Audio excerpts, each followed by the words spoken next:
17 horas del 22 de marzo de un año cualquiera. La baronesa Watermall entra sobresaltada en la comisaría de la calle Sostenibilidad.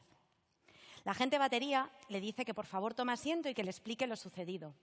Es entonces cuando la baronesa le cuenta que estaba tan tranquila paseando por una plaza cuando de repente sintió como un rayo atravesaba todos sus átomos. Tras recuperarse del susto, se dio cuenta de la tragedia. Le habían robado uno de sus preciados hidrógenos. El caso que traemos entre manos no es un robo común, sino que se trata de un proceso conocido como electrólisis del agua, mediante el cual podemos obtener hidrógeno.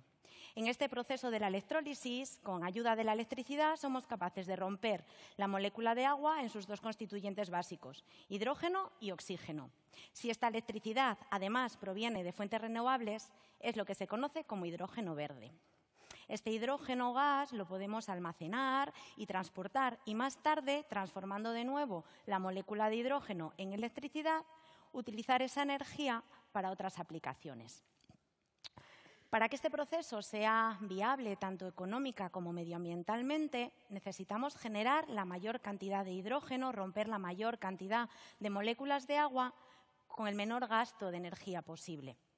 Una estrategia para alcanzar este objetivo es trabajar en nuestros electrodos con materiales que catalicen o activen estas reacciones.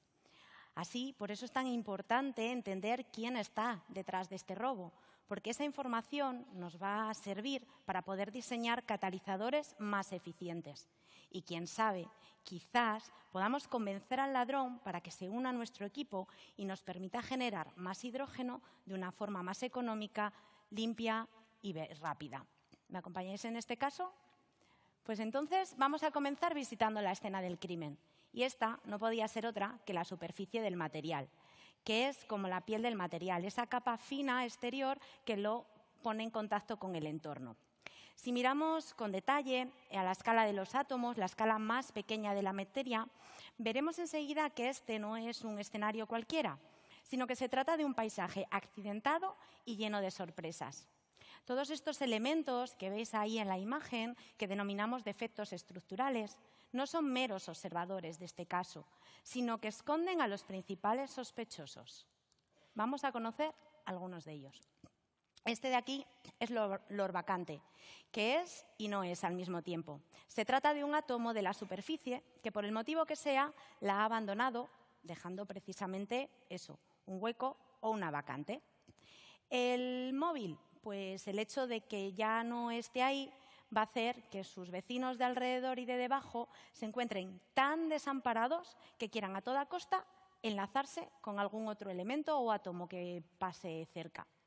La coartada, pues que en realidad, ya por su propia definición, nunca estuvo ahí. En las superficies de los materiales, y también de los catalizadores, lo que tenemos, a veces encontramos escalones atómicos, que son la transición entre dos planos cristalográficos contiguos. Estas zonas, por las características que tienen, son más reactivas y cuando una molécula de agua pasa cerca se encuentra en una situación, digamos, más vulnerable. Y es que la familia Escalón, ahí donde la veis, muy formalita, muy modosita, gasta una picaresca que siempre la hace estar bajo sospecha. Así nos encontramos que todos ellos y otros más, todos tienen móviles y coartadas por igual. ¿Cómo podemos entonces saber, descubrir quién es el verdadero culpable? Y es que lo que hace tan complicado de resolver este caso es que nuestra escena del crimen no es estática, sino que cobra vida. En el momento en el que comienza la reacción, cuando la electricidad comienza a fluir, toda la superficie de nuestro catalizador se modifica. Es como si, de alguna forma, mientras estamos investigando el caso, los sospechosos y las pruebas se reordenasen o desapareciesen.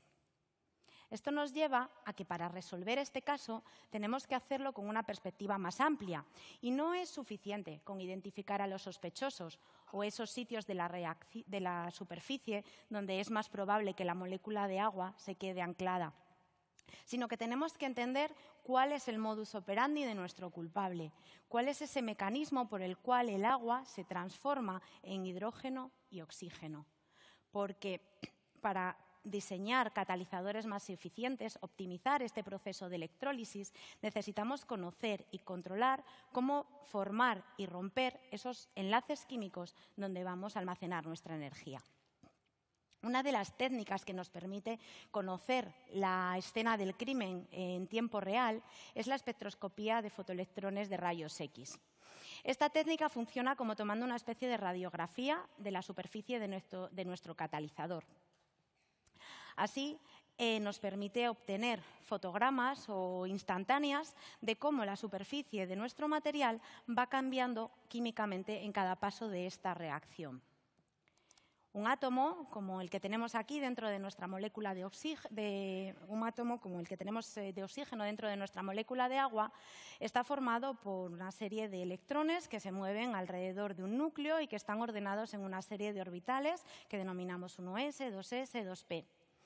Estos electrones estarán agarrados al átomo con una fuerza mayor o menor dependiendo de su distancia al núcleo. Así, los electrones que están en las zonas más cerquita al núcleo estarán más agarrados, mientras que los que están en las capas o los orbitales más externos estarán menos agarrados.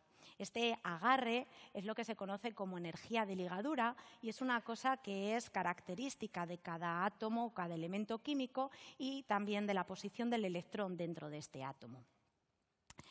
Si ahora iluminamos con rayos X la escena del crimen, seremos capaces, por esa interacción de la luz, de hacer que los electrones salgan arrancados de estos átomos y salgan corriendo disparados del material.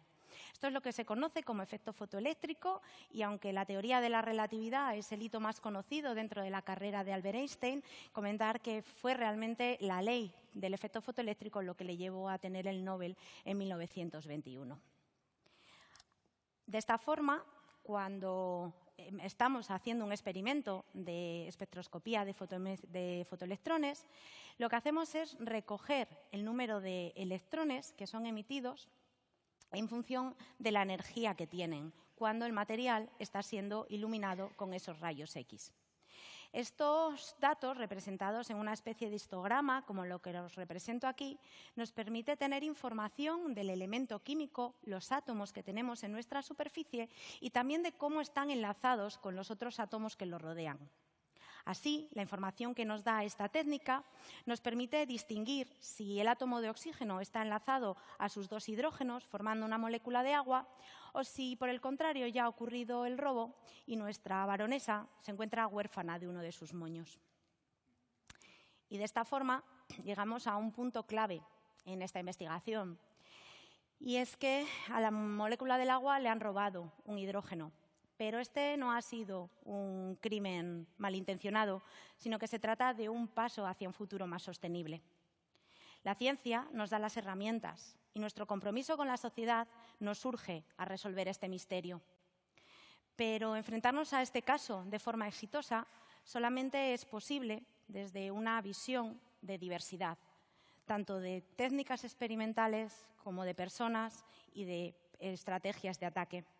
Porque no podemos ni debemos dejar fuera de esta aventura ni un ápice de todo ese talento que nos ayudará a resolver este puzzle. Y por mi parte, solo decir que mientras el problema del hidrógeno siga abierto, seguiremos investigando. Muchas gracias.